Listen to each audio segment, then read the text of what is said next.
A portion of this video is brought to you by Arrtx. Stay tuned to learn more.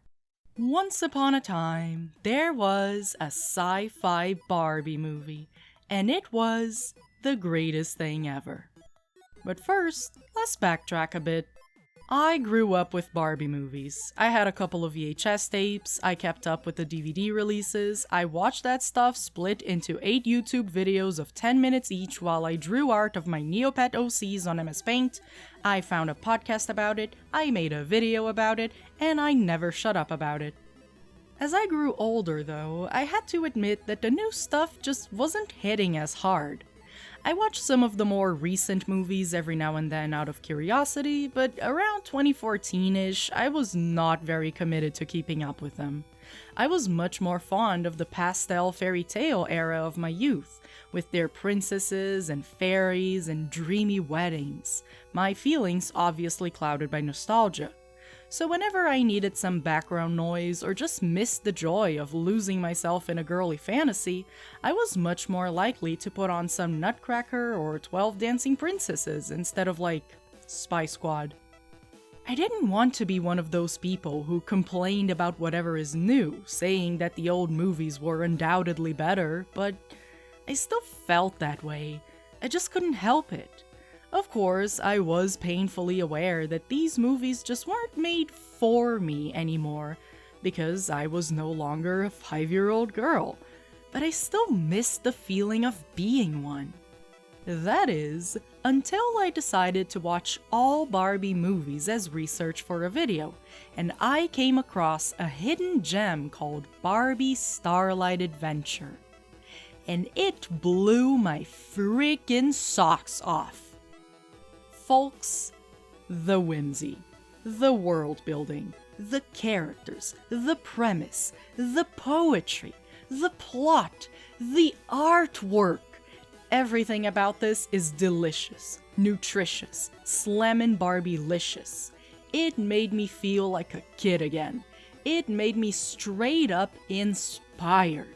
It was so different than what the company had been putting out, and it captured the magic of the old movies in a way that I hadn't seen them replicate in years. So, I want to go over why it's so good. And yeah, I know I'm 29 years old talking about a gosh darn Barbie movie. I'm not the target audience, and you probably aren't either. But I think we have to praise the good stuff when we see it. It's the only way we'll keep getting what we like. And besides, cringe is dead. I killed it with my bare hands. Let's get you some Barbie sci-fi. Hop on your hoverboards and follow me to the heart of the universe, because I want to talk about Barbie Starlight Adventure. The movie begins with a narration talking about the universe itself. In this world, the stars used to dance, but they're slowly ceasing to do so, and nobody can say why. Right off the bat, I'm hooked. What a gleefully poetic way to describe the movements of the stars. You might as well say the same thing about our universe too. The very lights watching over us, locked in an intergalactic dance. You don't need to elaborate any further. There's a prophecy saying that when the stars stop dancing, a chosen one will rise and get them to move again. The king has convinced himself that he is this person, but the narrator thinks otherwise. Not him. Or him. Robot phobia. But who cares about those guys? This is a Barbie movie, and right now, Barbie is living it up on Jungle Planet, where she rides her hoverboard all day and makes friends with the fantastical animals. In this movie, Barbie is called Barbie, which is surprising because she usually has a different name in these productions.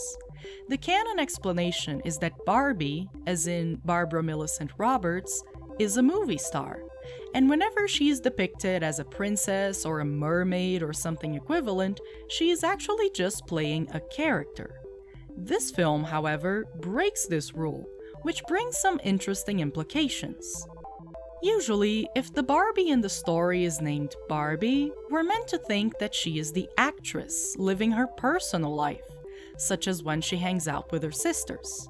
But here, the girl shown is clearly not the same Barbie as the one who tames a wild horse or puts on a fashion show. She feels like someone else entirely. This creates a disconnect between this film and the rest of the canon, making this Barbie feel set apart somehow. An alternate universe Barbie from a galaxy far, far away. Barbie also looks a little different, and that's okay. She looks different sometimes. It just depends on whatever studio is animating her. The good news is that this Barbie looks great, unlike some of her other iterations. Just as soon as we're introduced to Barbie in this film, we also find out she has a secret power. Whenever she hums a special song, she can activate her telekinesis and make objects float in the air, moving them according to her will. We also get to see her personality. She is impulsive and often acts without first thinking of the consequences, but her heart is always in the right place, even if it leads to her messing up. Her dad then gets a message from the king, and the shocking thing here is that Barbie has a dad. It's not like she's always an orphan, even though that does happen a bunch. It's more that her relationship with her father here seems grounded. It's healthy and familial and really feels like a father-daughter bond. What we usually get in these films is a young woman rebelling against her parents, relying on the guidance of a different older figure altogether, or being so amazingly self-sufficient that a guardian isn't even in the picture. Here, Barbie just feels like a daughter, with a dad and everything. It's unexpected, refreshing even, and I'm pretty sure at least one person out there has a crush on Barbie's dad. Nice looking salad. Would you pass the Space Ranch, please? They just called it Space Ranch? As opposed to what? You live in space. It should just be called Ranch. I love this movie. The king is calling Barbie to be part of a special team he is putting together to travel to the heart of the galaxy, where he will act upon his plan and try to make the stars resume their dancing. He has called for teens with special abilities from all corners of the universe, but we'll talk more about that in a minute. Barbie is unsure of whether or not she is ready for such a daring mission, but her father encourages her to go for it. So she travels to the space capital where the palace is, and I cannot stop drooling over these frickin' backgrounds. They are stunning. Barbie movies haven't looked this good in years. I would argue this is even prettier than the already lovely works we had in the original pastel era. I love everything about this. This was made to appeal to my specific tastes, and they knocked it out of the park. Our hero meets up with the other youngsters selected for the King's program. There's Sally, a girl about Barbie's age, and Leo, another human boy, as well as the non-human twins Sheena and Karina. Why were these people selected, you might be wondering?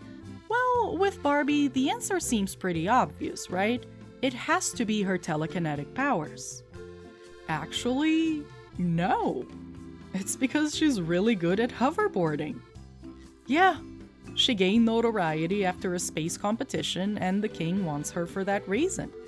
Sally has super speed and can run across the room in the blink of an eye, but that's also not why she was selected. Turns out, she's a hoverboarding champion too, just like Barbie. Sheena and Karina can communicate telepathically, which I can think of a billion great uses for in a mission, but that's also not why they were selected. It's because they can manipulate gravity, with one twin making things lighter and the other making them heavier. And Leo was selected because he's a really good pilot, and he has no powers because God hates men. This is hilarious to me. The nonchalantness of it all. These kids all have superpowers, but the powers they have have nothing to do with why they're special.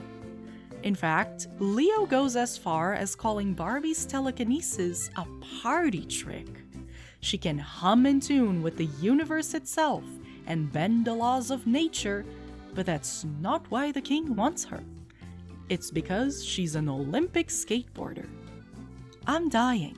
Remember the time you thought ketchup and sour cream would be good together? Well, don't you mean space ketchup? The king gathers them all and tells them of his plan. The stars are falling out of their natural order, so he has built a machine to shock them and shift them back into formation. The problem is that Barbie watches this simulation and instinctively mutters, Oh no, that's not gonna work. which is super foreboding, but we don't dwell on that. Barbie herself couldn't even explain where that feeling had come from. But so far, the movie has established that she is guided by instinct, and that she must always trust her heart. So this sounds like terrible news. And this tense feeling is so important to me, because it ends up permeating the rest of the movie. You're watching these kids train incredibly hard, giving it their all, learning to trust one another and growing closer as friends, risking their lives on a terribly dangerous journey to try and stop the impending death of the universe as they know it, and it's not going to work. Barbie can't explain why, but it's not going to work. They were doomed from the start. It's time for a training sequence, and they go to this arena full of shifting cubes, and I was living for it. After a lot of practice, their next step is to capture a Starlian, a rare creature who shares a connection to the heart of the universe. However, the king doesn't say why he wants to capture one of those beasts, and Barbie has reason to believe it's because he wants to keep it in his private zoo. They get to the planet where a Starlian was last spotted, and Barbie notices that the creature responds favorably to music, so they all start jamming together and lure it into their trap. At the last moment though, Barbie takes pity on the beast and lets it go, which triggers the wrath of the king.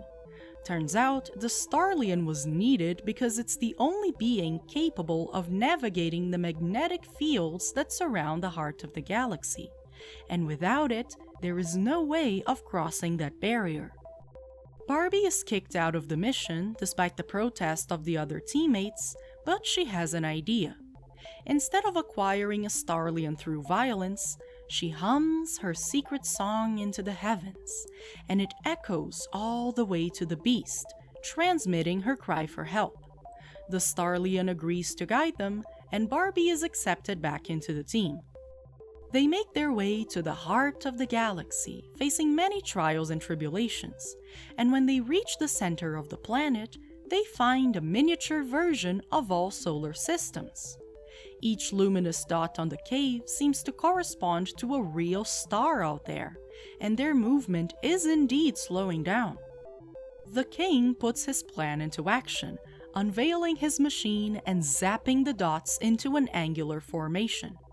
At first, it seems to be working, but trying to control the chaos only created a lot of pent-up energy, which exploded into a frenzied mess, and then fell completely still, erasing the light from the universe itself. They had been doomed from the start. And just as all seems lost, Barbie hears something. A song coming from one of the now darkened dots. She sings it, and her voice echoes throughout the cave, reawakening every fallen star, which then join her in a boundless dance across the heart of the universe. Everything sparkles and glistens and moves to the music, and it is beautiful. The stars are dancing again, and everything's fine.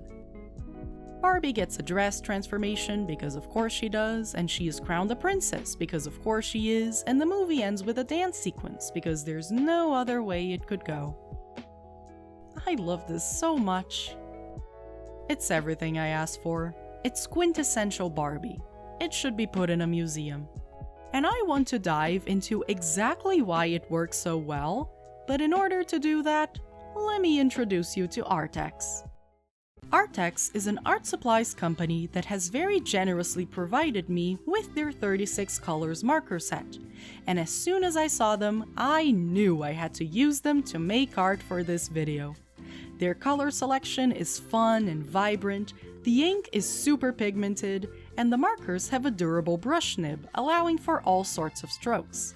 There's no pumping necessary to activate them, so they're good to go as soon as you get them. They dry super quickly and work on a variety of surfaces. And for this video, I'll be working with my usual sketchbook paper. So first of all, the characters are literally so good. The king is putting together a team, and you know the success of their mission will depend on how well they work together, so clashing personalities are a breeding ground for conflict. Barbie is impulsive and a bit shy, Leo is clumsy and aloof, Sal-Lee can be conceited and arrogant, and Sheena and Karina are too codependent and don't deal well with separation. It would be very easy for characters like these to be turned into annoying archetypes, but the movie never treats them as such. I think Sal-Lee is the biggest example of how the writing is done right. Sal-Lee has your typical mean girl personality. She is a sports champion who knows she is the best and makes sure no one else forgets it. She's snarky, she's sarcastic, she takes constant jabs at people, and she won't settle for second best. Under any different movie, she would be a villain, a rival for Barbie to defy. But here, she is never cruel, and she is willing to help out and actually become part of the team. She never takes her jokes too far, and she is able to recognize the strength of her teammates as well. Her friendship with Barbie is one of the highlights of the film for me. Barbie has a lot of admiration for Sal-Lee since the girl is a hoverboarding champion, so she's apprehensive about approaching Sal-Lee at first, even because the girl seems to enjoy knowing that Barbie thinks so highly of her. In the beginning, their relationship is cold and hesitant, but the more they spend time together, the more they open up.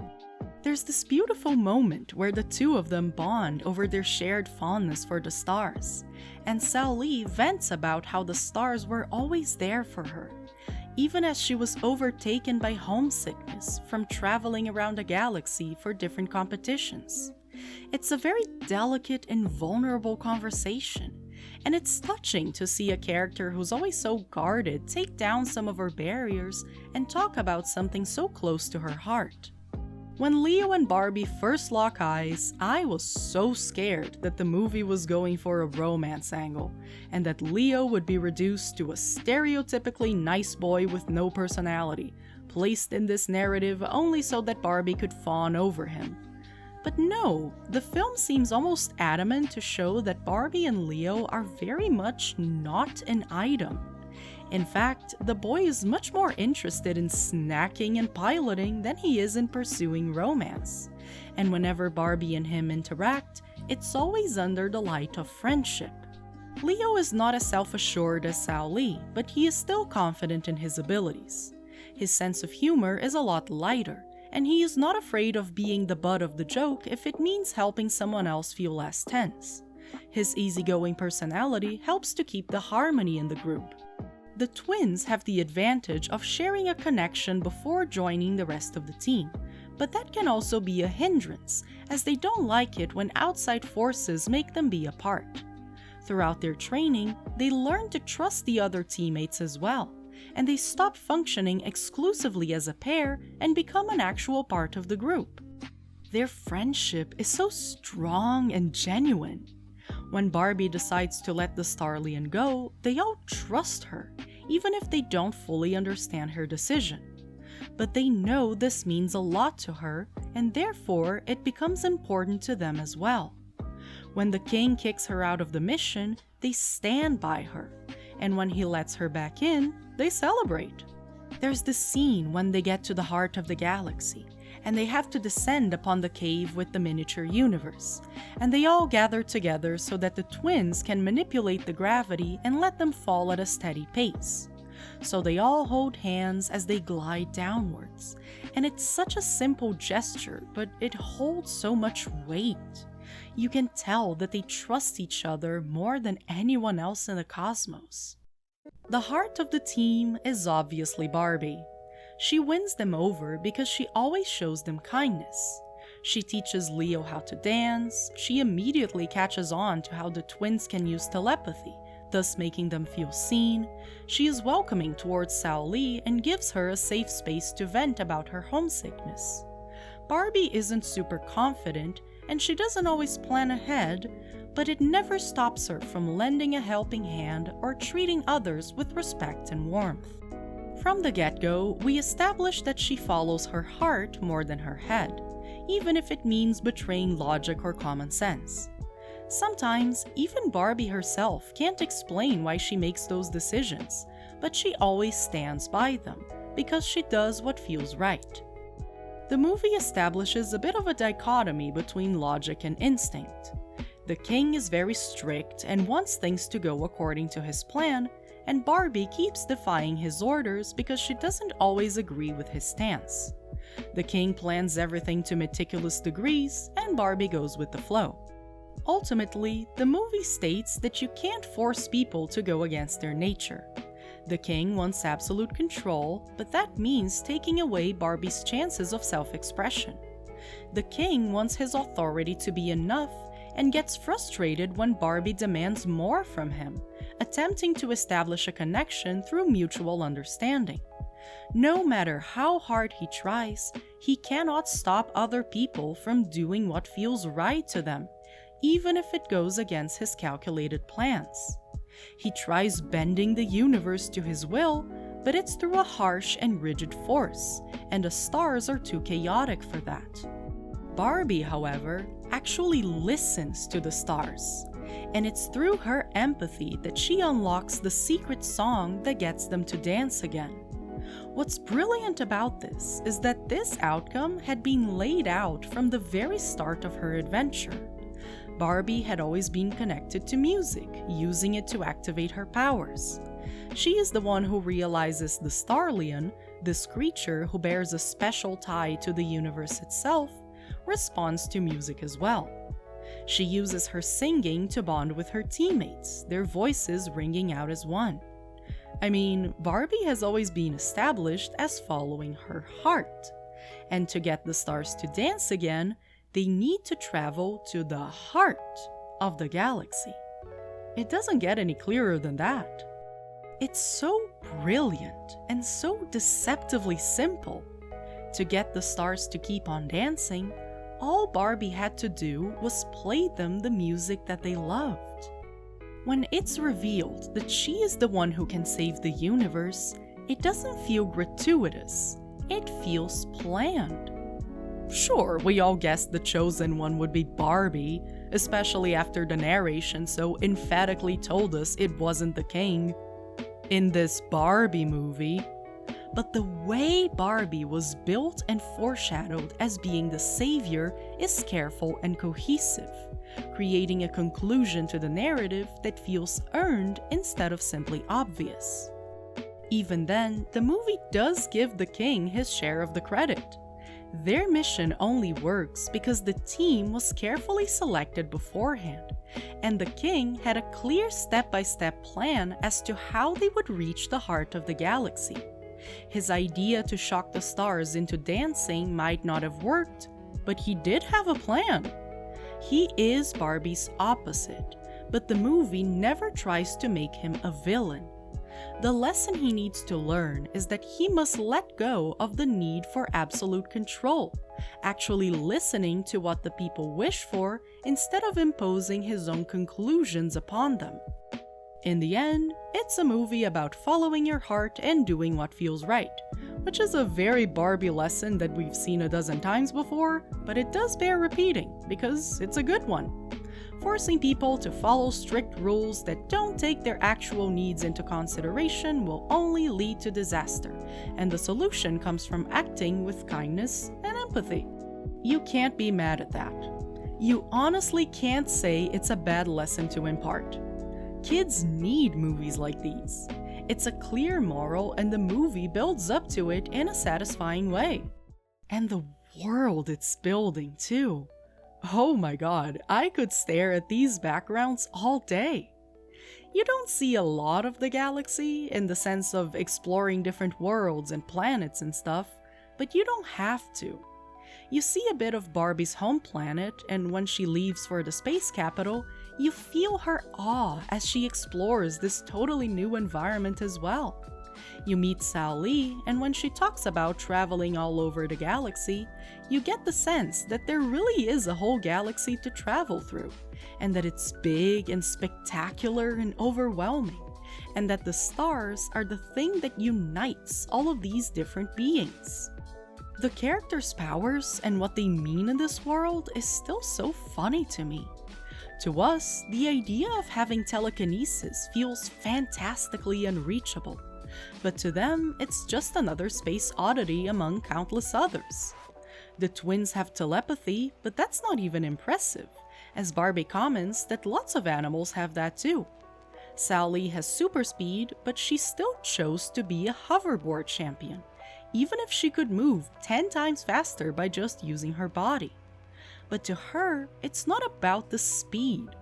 It's about the sport, the skill that you build. She is proud and confident not because of some random power that she has, but because of the abilities she had to craft. The concept of the heart of the galaxy is fascinating. A crystallized planet located at the precise center of the universe. You must face terrible challenges to get there, and once you reach its core, you are met with a miniature version of the very cosmos you inhabit. Every floating dot corresponds to a real star, one you have probably admired before, basking in its glow. The idea that the force of something so massive could be contained in a spark so fragile that it can be picked up, carried off, or even snuffed out. There is creativity on display here, and it should not go unnoticed. I love the way so much of this universe revolves around music. The stars dance, the creatures that guard it respond to melodies. If you hum just right, you can bend the forces of the universe to your will. The galaxy has a secret song that you can actually listen to, and you can keep the very fire of the stars alive by playing the right music for them to dance to. What a fun world, so engrossed in poetry. No wonder Sally felt comforted by the stars. They sing the lullaby that eases every soul who reaches out to them. The fairy tale-ness of this sci-fi. There's a king. Of the whole galaxy, apparently? Is the whole universe his kingdom? It doesn't matter. You understand his authority, and it's enough to follow the narrative. There is a prophecy, and everyone seems to believe it, though we never even learn who wrote it, or why it came to the conclusions it so proudly declares. It's a world that can be rich and serious when it needs to, but it's mostly ruled by fun and melody. And it's so beautiful. It's visually stunning. Oh my heavens, I cannot stop looking at it. Every nebula cloud, every sparkling starlet, every towering castle spire, it is a feast for the eyes. It's Barbie's universe, and we are living in it. Something about this aesthetic reminds me so much of the pastel Barbie movie era I grew up with, where things were softer and fantasious and unapologetically pink. But it also brings the vibrancy of the modern era, the garish fabrics and the bolder designs all meshing together to create the perfect mixture. It's so good, it's straight up inspiring. Look at what I'm doing. I'm drawing a background. You know it's good stuff when it inspires you to draw backgrounds. The Arrtx markers are really helping me with this too. The shade selection goes from super colorful to soft and pastel, and it's a great mix for drawing all kinds of things. The pens are very easy to use and color the page beautifully. They were the perfect material to help me deliver these fan art pieces for the movie. They helped me push my art skills to a new level. I'm glad not only for the opportunity to have worked with them, but also to have found a film that inspires me to create something new. Look at this. Do you see it? Do you understand it? This movie is good. It reminds me of what I used to see in Barbie movies when I was a kid. And yes, I'm dangerously close to 30 and gushing about a space princess movie made for little kids. But the thing is, kids deserve good things too, guys. And I'm glad they're getting it. Barbie's Starlight Adventure gives you great characters, a wonderful setting, a great moral, all wrapped in a narrative that is cohesive, engaging, and most importantly, fun. It inspired me to create, and this is kind of what I want you to take from this video. Find the stuff you like, think about why you like it, and become inspired to create as well. I found a movie that brought out that desire in me, and I think that deserves to be celebrated. Please keep on creating. The universe cannot dance without it. Thank you for watching. Well, hello there. It was very nice of you to watch this video. Special thanks to my beautiful patrons for making videos like these possible. You guys are the secret song that keeps my stars dancing. If you have enjoyed the video, you can also help me out by clicking the like button, subscribing to the channel, and clicking the notification bell too. You can also follow me on Blue Sky, on the website formerly known as Twitter, and share this video with your friends. Check out my second channel too if you have the time. The link to all of those things will be in the description. Shout out to Arrtx for sending me the markers. I had a lot of fun making the artwork for this video, and if you want to check them out, there will be more information in the description too. Feel free to leave a comment down below, especially if it is about how much you love Barbie's Starlight Adventure.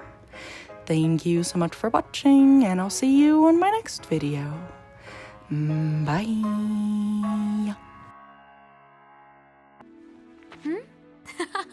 Paper.